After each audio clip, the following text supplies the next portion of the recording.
Thank you. My name is Hasain. I've been working in the field of cybersecurity since the mid of 90s, give or take.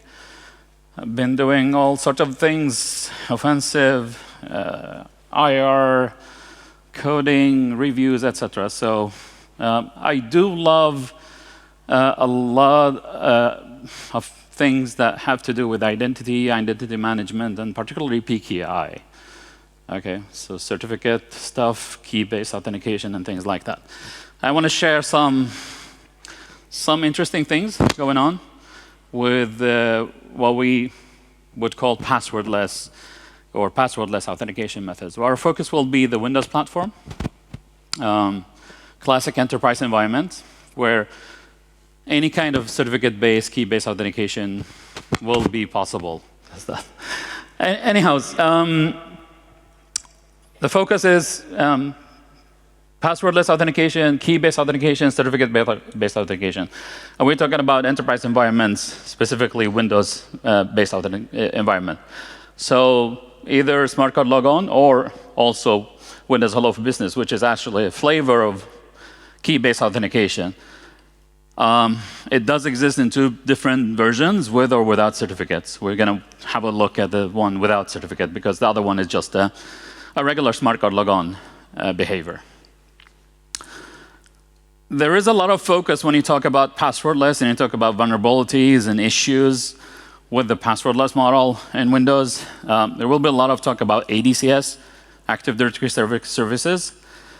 We are not particularly going to focus on the service itself, because what I think and believe and would state is that it's not the certificate service itself that is a problem. We have a lot of problem with how people, administrators, enterprise architects, call them whatever you want, actually set up and configure the service. If you configure it properly, the correct way, we should not have the problems we're facing today. So there are a lot of misconfiguration, which gives a lot of added value to anybody who's trying to use this or abuse this to do something. So this is not just the red teamers, this is all sorts of threat actors, anybody who would be in that environment. The things I'm going to show, we've seen these in real attacks. I do a lot. I have my share in doing incident response engagement, so we have seen this recent time in a lot of attacks. So we know that this is for sure is used by threat actors. And all of a sudden you can turn into a model where you actually don't need to use any passwords anymore. Simply running totally passwordless in your attacks. So we have been using a lot of this. We've been relying on built-in tooling, built-in components in the platform before. We've been creating our own scripts and tooling and so on. Things has been a lot easier since the release of some toolkits that are available now. Certify is a great toolkit that does exist. If you guys never played with this, just go check the Certify. It's an awesome toolkit. You can do a lot of things very easily. This is part of why I'm very interested in sharing information about this, is that this is way easy today to do. So everybody should actually know that, and then everybody should actually try that themselves. It's really worth just having like an idea about what this is. So let's begin with something that we call the vanilla out-of-box experience. So if I would just encounter a system where I have user access, right? Whether I'm a red teamer or I'm a threat actor, it doesn't really matter. If I'm running in the context of any user, I can either prepare a certificate request on top of that machine in that session I'm running, or I can do this at home. I can do this with my machine on my systems and just transport that request to that victim and then submit the request to get that ready-made certificate for me. So I need to do obviously some research now with templates, which we'll look at that. But I'm simply here creating an INF file which will tell the tool I'm using here, which is the CertRec, which is, by the way, a built-in tool in the Windows platform. This is very typical in terms of living of the land. type of practice. So telling it, hey, could you please create a request for me based on these parameters, and then take that request and submit it to the online certification authority that exists in this environment. And then whenever that is done, please download the ready-made certificate to me. And once the certificate is there, I'm exporting it into a PFX file. Right? All of this so far is done with built-in tools. So now I have the PFX file at hand. This is just a combination of the private key along with the certificate. I can now use any tools. In this case, Robust is just another brilliant example. This is a .NET-based tool that does a lot of nice things utilizing Kerberos protocol. Right? So you can actually perform smart card logon or Windows-style Kerberos-based, certificate-based logon. So you will end up with a TGT, which is your Kerberos ticket, and then you can go ahead from here and use that TGT, either inject it in this session, or take it to a different system and inject it in that system or that session, and then use it. So from now on, I'm totally passwordless. I can just disconnect this session and just run, either using the PFX file I've just extracted, in the name of that user or in the name of that system. It doesn't matter which context I was running. We've seen threat actor generating computer-based certificates and using them to connect to VPN. We have done this when we've done red teaming. So we stumble upon a server exposed over the internet or something, and just generated the certificate for that system and use it to connect to the victim's Wi-Fi. Why is that possible? Well, domain computers were allowed to connect to Wi-Fi. You had a certificate, there you go. So this is useful in many ways or shapes. Another very useful thing here is that once you have that certificate, you actually never need to bother about the user password. It doesn't matter if the user changes the password or the system changes the password, because the certificate is totally disconnected from that. And oftentimes, the certificate is valid for a year or two. So they can change the password how many times they would love to change it.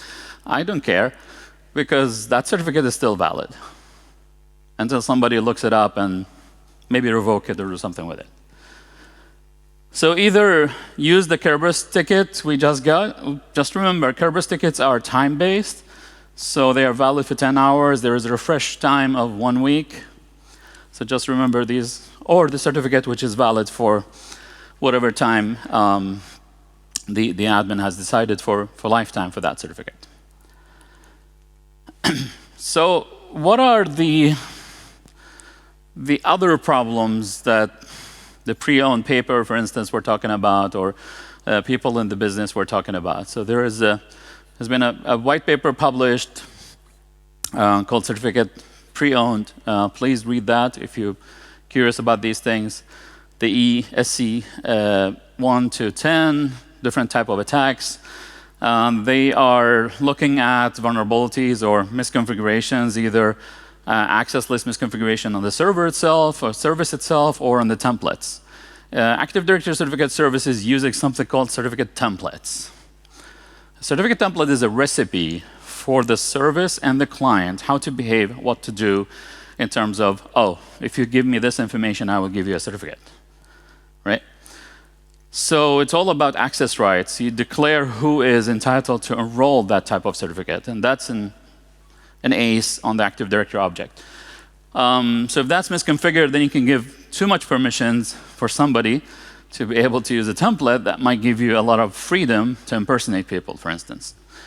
So that's the other flag listed here, said enrollee supplies subject, which is simply, if I encounter a template with this flag on it, then I'm allowed to send the subject name information in my request. Okay. ADCS will not use information in Active Directory to compile the certificate. I can tell it what to include in the subject name information. So then I can impersonate things. I can impersonate users, I can impersonate computers, and so on. So let's have just a quick look at the enumeration. It's nothing fancy, really. You can do this with multiple tools, both available such things available in the platform, and or alien tools. Like we're using Certify here to do the dump. You can use the built-in certutil. You can use LDAP as such. These are just objects in Active Directory. You might end up with the row values for these objects when you enumerate them. You just need to use any of the built-in tools. Certutil will help you to decode these values and give you that information. So in this environment, we prepped the template called Happy User, which allows for the enrollee supplies information in the subject. So this way, we have a vulnerable template or a template that allows us to impersonate somebody. And if you look carefully at the permissions, who is allowed to do what on that template, you see that there are domain admins and domain users with some permissions in that one, right? So basically, we are allowing domain users to enroll. Now, domain users is every user in that domain, right? It's a very generic group. So we say all the users in the domain are trusted to submit a request with subject name information included. And we will just happily issue that certificate. So if I tell the system, hey, can you give me a certificate in the name of domain admin? Then the system will not object that. And that's basically what we're doing here. Just using Certify once again, and tell it to supply subject name information to the tool, and then submit that to the online CA, getting back the issued certificate. Now just showing another flavor of exporting the certificate to PFX. You might use the UI if you want to. When doing offensive work or threat actors are working in an environment, a lot of people would love to avoid detection. And best way to do that is to use the built-in tools. So this is what the regular admin will do. They will just use the UI or use PowerShell or use certutil to do these things. Once you ended up with that file, then it's up to you what to do with it. Once again, I have a certificate. I can inject this into a smart card. I can use it right away to sign in. I can use Rubius or take it to a third-party system and use it remotely or connect to a VPN or something like that. So it's the same story repeated again. Right, ended up with a Kerberos ticket, and I'm effectively now impersonating that user. I was allowed to push the subject name information for in the request. When this level of variance was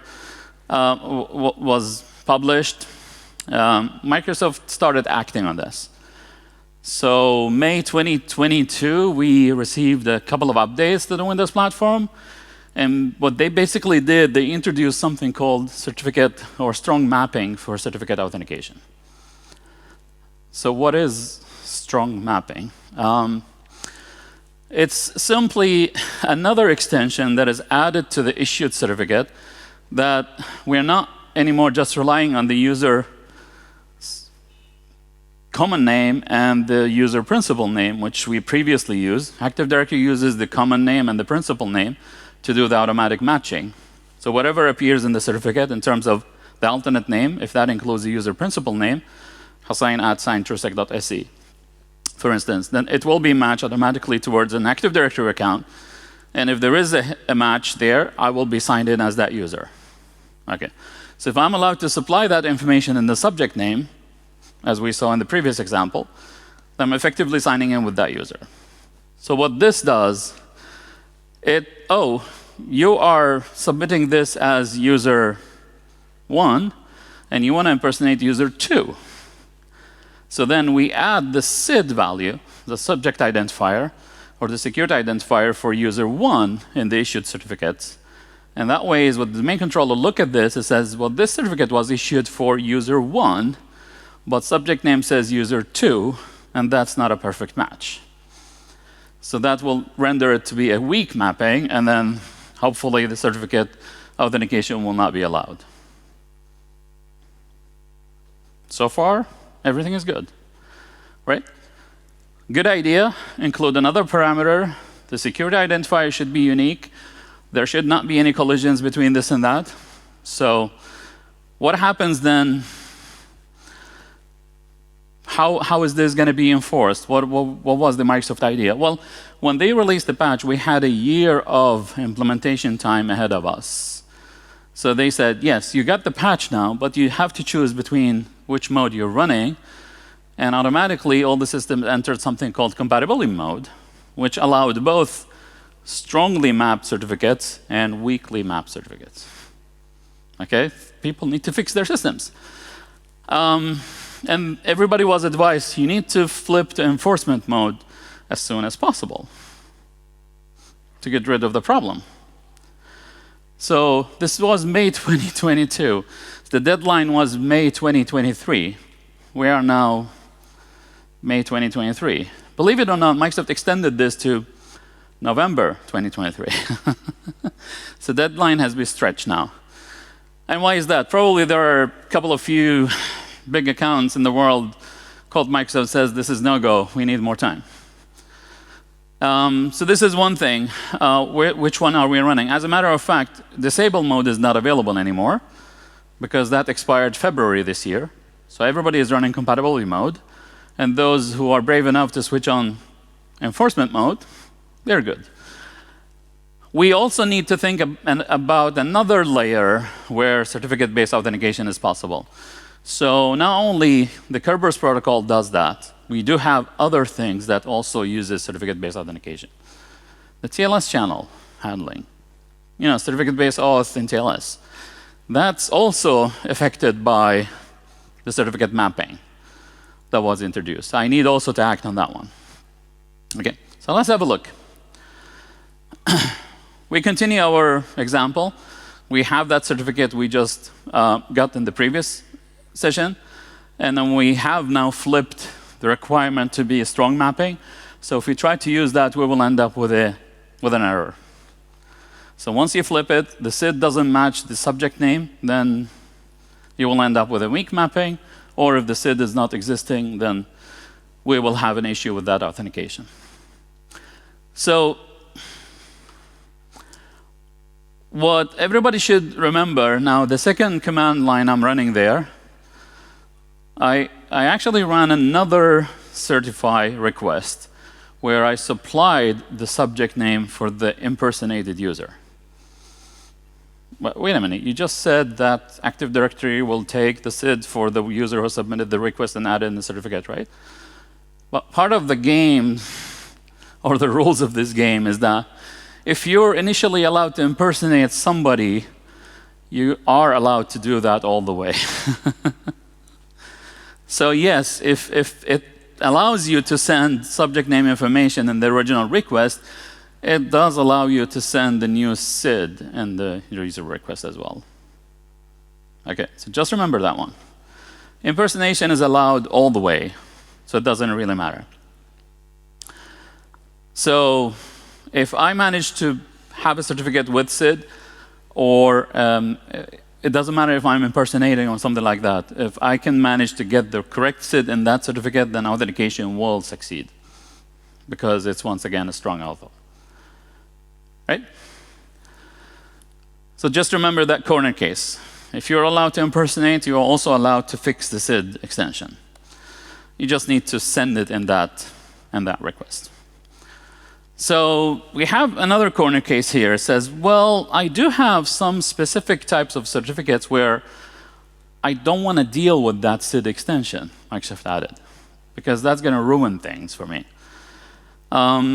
Imagine you would like to have a certificate for your web services, your API, clients authenticating over TLS, API to API, backend to backend talk, etc. It is then possible to flag that particular template not to include any SID at all when generating the cert. Okay?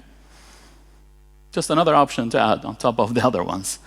So now we have, OK, you're allowed to impersonate. You're allowed to send the specific SID value when you do impersonation. So everything is perfect for the impersonator. But then I need to have a template that doesn't bother about SIDs because they shouldn't be there. So then that's possible by flagging the template not to include the SID. And then the CA service will obey that and just skip including the SID. Simply as that. Just a flag on the template, and then everything would be fine. So if you just do that and disable, let me see here. Disable that flag on the template and just go ahead and request that certificate. We should get a certificate that doesn't include that SID extension. And when trying to authenticate with that certificate, authentication will obviously fail. Just a regular repeat, send the request, export the certificate, use it to authenticate.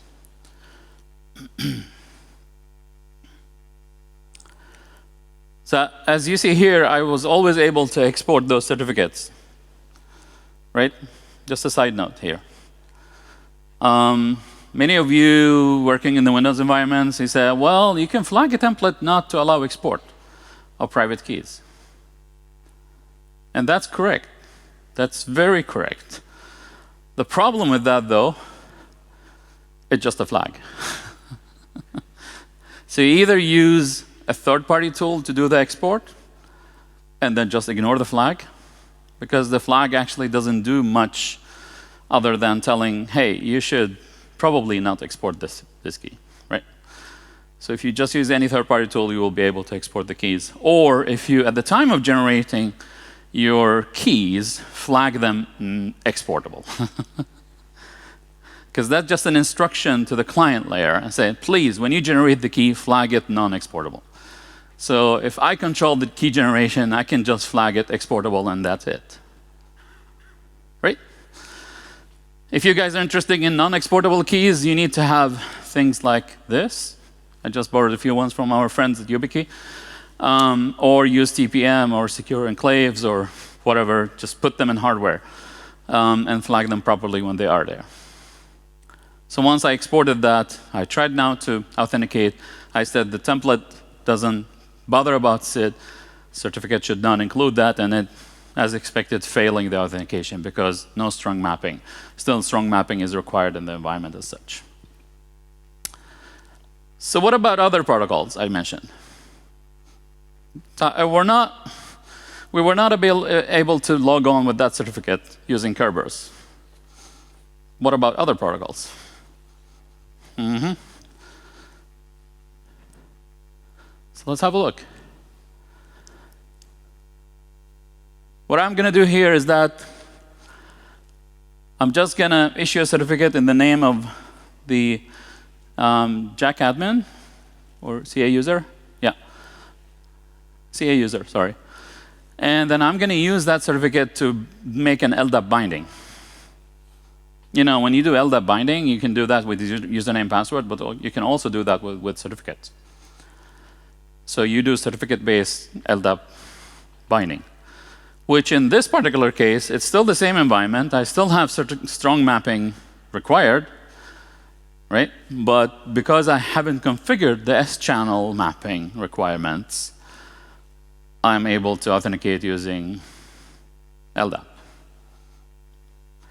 And what happens if you authenticate it using LDAP towards Active Directory? You don't need a Kerberos ticket, but you can change any objects given your permissions in Active Directory, right? So you don't need to bother about performing a Kerberos-style sign-in. You can just bind to the catalog service with LDAP, and you're still a domain admin. But you're not performing a regular logon on any Windows system, right? So then you can just go ahead and manipulate and change anything, create your objects, change your object, etc. in Active Directory, and nothing will hinder you from doing any of that. So we need to remember to change the S-channel flag. Remember, I had that mentioned in the previous slide. So that's a separate configuration. Wherever you apply for the strong mapping on the Kerberos protocol doesn't matter because S-channel is an animal of its own.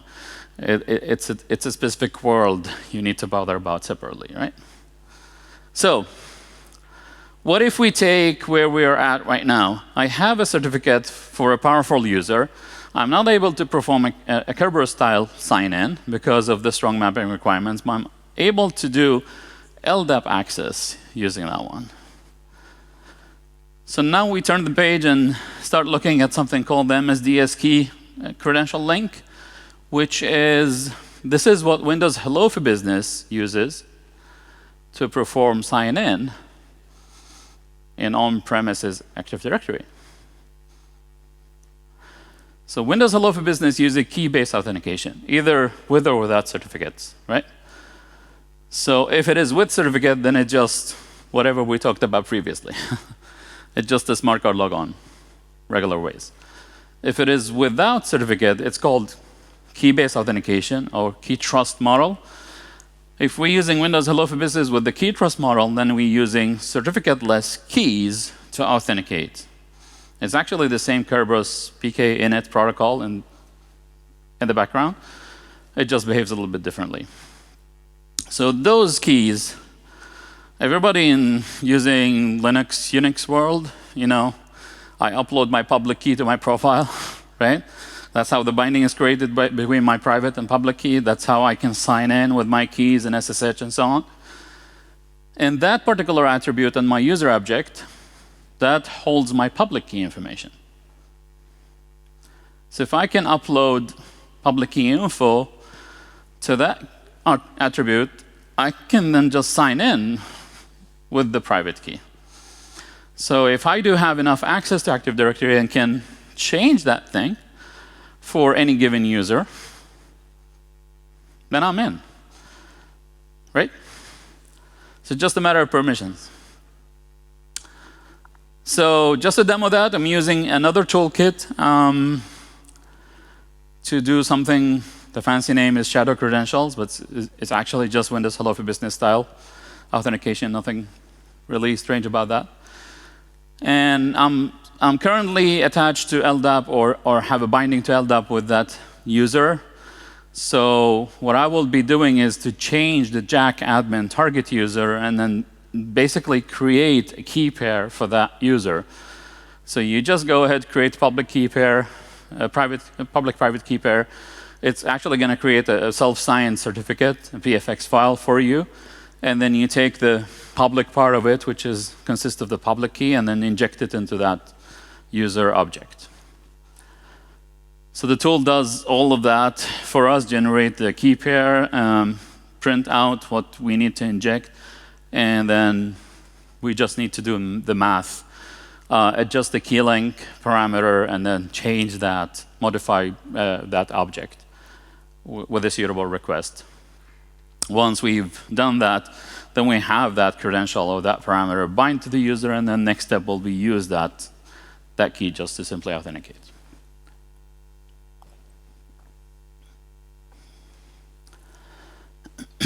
So once again, did the LDAP binding. And our next step would be to just double check the user. We do have the public key now in the user object. So then it's just go ahead and use the key we just created to perform an authentication. And once again, we're using Rubius again. It's a very nice, versatile tool.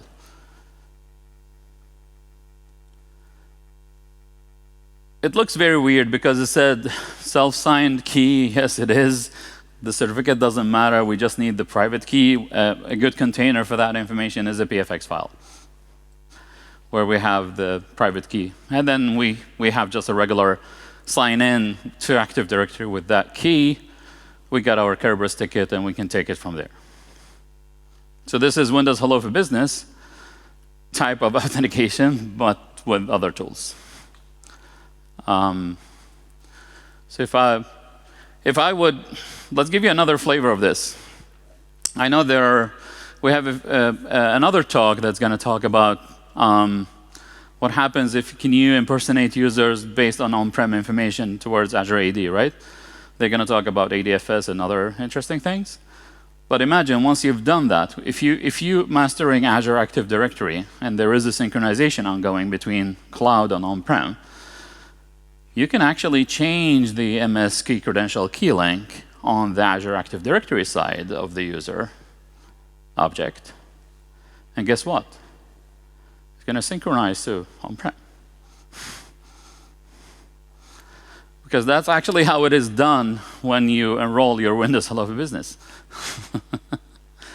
So if you have enough admin privileges on the cloud side of a synchronized Azure AD, Azure Active Directory setup, you can actually impersonate any user on-prem by simply providing that information, wait until it's synchronized, and sign in as the next step.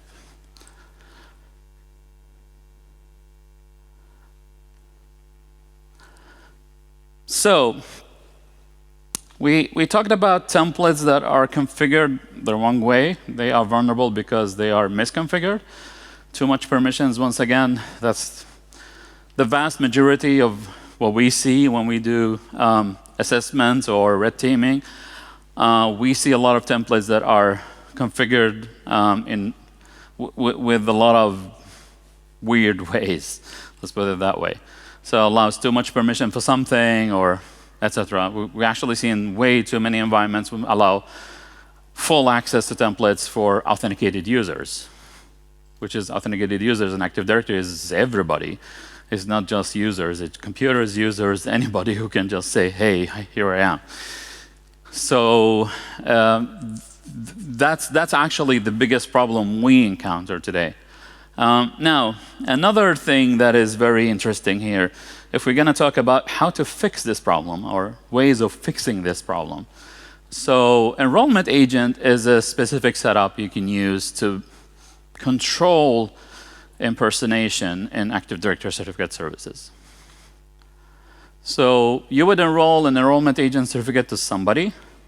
That somebody is now entitled to impersonate other users. So you cannot just submit a request to impersonate. You need to have this particular agent certificate to be allowed to impersonate. So we're adding another threshold, right? We're adding another requirement. Unless you are an entitled agent, you've got your enrollment agent cert, you will not be allowed to impersonate. Then we configure the template to require co-signing when the user submits the request. So it says additional signatures need to be supplied for the request to be handled. Now, that still allows the agent to act on behalf of everybody in Active Directory. So the default model in Active Directory or in Active Directory certificate services says, do not restrict enrollment agents. The default setting is not the one selected right now. The default setting is the other one. So by default, it says, oh, you're an enrollment agent. You have unlimited powers to impersonate whomever you would love to, right? So it's by default very relaxed. And you need to do this if you would allow anybody to impersonate anything. You need to actually restrict those agents and tell them, hey, user X can walk and talk and impersonate these users using that template. So it's a binding between specific entity who is the agent and then what template and what users are allowed to be impersonated by that. So without doing this, then we actually giving a lot of trust and a lot of permissions to whomever got that enrollment agent certificate. So please, if you're using this or know anybody using this, relying on or need impersonation capability, just use that one. So just to summarize what we have been through this far. So this is applicable for user and computer certificate. This is all about I'm an authenticated entity in an Active Directory. There are templates targeting me as a user or as a computer object. As an attacker or a teamer, I just need to understand what template exists, which ones are allowing me to enroll. Just enumerate them using LDAP or CertUtil or any tool of your choice. Understand the permission set, and then there you go. As said, flags on the template, non-exportability is not an issue normally. So to fix a lot of that, we need to go back and have a look at the template and the configuration and the permissions. The CA permissions are oftentimes not a problem because On the CA level, you have one permission that should be avoided, which is managing the CA. If you give somebody the ability to manage Active Directory certificate services, they can actually go there and change the configuration of the service. They still need to access Active Directory and change the templates if they're going to succeed with doing really bad things. But by giving somebody the permission to manage the service, they will be able to stop, do some backups and things like that. So they will end up in exporting the private key of your CA. Right? So it is important to deal with that, but it's a different level. Right? So you really need to safeguard your CA. You really need to look at having maybe HSM protected CA private keys. Right? So put them in hardware once again. Another thing, now we're talking about this, if I achieve or get domain admin privileges in a domain, now I can save myself all this by simply introducing a new enterprise certification authority in that domain. I can give them a CA service. I simply install a CA on my systems and then take that CA certificate and then configure it in Active Directory as a trusted enterprise authority. And I can just generate certificates for any user all of a sudden. So if somebody becomes domain admin, they can go very stealthy if you start thinking about passwordless authentication. They just need to inject one certificate in the anti-auth certificate store on the enterprise level in Active Directory, and that's it. And they have unlimited impersonation capabilities of any user, any service in that Active Directory.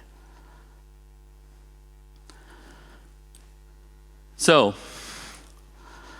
another thing that we need to mention, at least just to have done that, there is something called alternative security IDs in Active Directory. So what is that? It's an attribute where you can map certificate or security IDs to specific user objects or computer objects in Active. So what is a security ID? It's either a Kerberos realm or a certificate information. So you can actually take a certificate and then pick specific pieces of that, like the public key, the subject key identifier, etc., and then go map those to that specific user object in Active Directory. So once Active Directory encounters that certificate, it says, yeah, this is explicitly mapped to that user object. So you're being logged on now with that user object. That's wonderful, right? And if you cannot do the magic with the SID extension, you can actually do the magic with strong certificate mapping using the AltSec IDs. Because if you have the subject key identifier or the public key, etc., that will be actually accounted as a strong mapping. So if you have that much access, you can actually do strong mapping anyways, regardless the existence or non-existence of the SID extension and the issued certificate. Which is the recommendation if you're using third-party certification authorities together with your Active Directory. So that's another thing to remember. If somebody have enough permissions to manage a user, they can remap the user alternate sec identities and accomplish strong binding and you know, the remaining of the story. And then just remember the shadow credentials we talked about and the enrollment agent restrictions we also mentioned here. Now, having said that, I do have actually 3 YubiKeys here. Talk to my friends in the Yubico. Yeah, anybody with a good question? Yeah, raise of hand. Oh, that one was quick. Holy thingamajig. I'm running. You really want secure authentication when you heard all about this? I'm amazed. This is insane. Okay, let's go. Okay, you want to whisper it in my ear and I can tell to everyone? Nope. Okay. Anyone else? There. Yep. So regarding to the escalation attacks on ADCS, what if manager approval is enabled? Would it prevent most of the attacks? Good. Good question. We do have something called manager approval, right? So we actually do recommend that. Thank you for reminding me of it. When you have a template configured to allow custom subject name information, please send in the request. One other option besides the enrollment agent requirement is to have approval by a CA certificate manager. Certificate manager role can approve the submitted request. So you actually never process anything automatically. You will put all the requests, including that requirement, on hold. An admin with that level of permission need to go there, look at the request, either deny it or allow it. That's a perfect solution, especially for, I would need to have like a template that supports me to enroll for web server certificates, other type of certificates, like code signing or something like that. And I would love to give people the ability to add a suitable identity, but I would need to review it first. So require certificate manager approval is an excellent one. Absolutely. Thank you. And you have one YubiKey to collect. Yeah. We should. Anyone else? Wiz? Yeah. But Dan, I'm running. Is it just me? But this, like, it sounds insane. But it's, yeah, maybe it's just. So let's put it this way: we've been abusing this for years. Right? Yeah. Yeah. I've never heard about it. And it's like, why? Yeah, I don't know. Because okay, it does exist. Thanks. So I have an interesting one. So with the proliferation of, wow, I'm going to get all sorts of, I should move. Yeah, or I just cover it here. So Azure is a target-rich environment. Yep. One of the things that I noticed doing research for another talk at another conference I went to in February was that tons and tons and tons of companies are totally cool putting their directory controller, when this is like, again, back in the days of like writing your Triceratops to work. In the past, your AD controller was like, under no circumstances should it ever touch the internet. But now you can just do a sweep on port 389 and look in Azure space and see mountains and mountains and mountains of these things. Yeah. And the thing that I did in for that conference was basically I had ChatGPT write me a bunch of PowerShell to do LDAP queries. And if the LDAP queries came back with enough data, it would like use the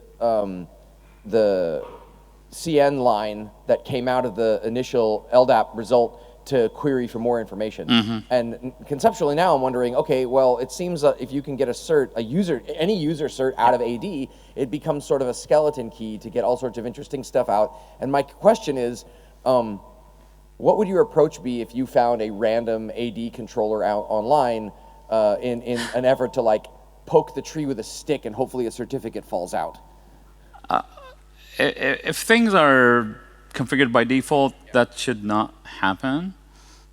So if you just happen to install ADCS in that environment and all of that, it still requires initial authentication. So without initial authentication, you will not be moving anywhere, right? But if you have that initial authentication, if you just have a user credential, or if you just like trick a user to run your binary, right? Then you're in. Sure. So if I can send you a binary, send you a link, you know, .zip file or something like that. Anyways, I can trick a user to run my script.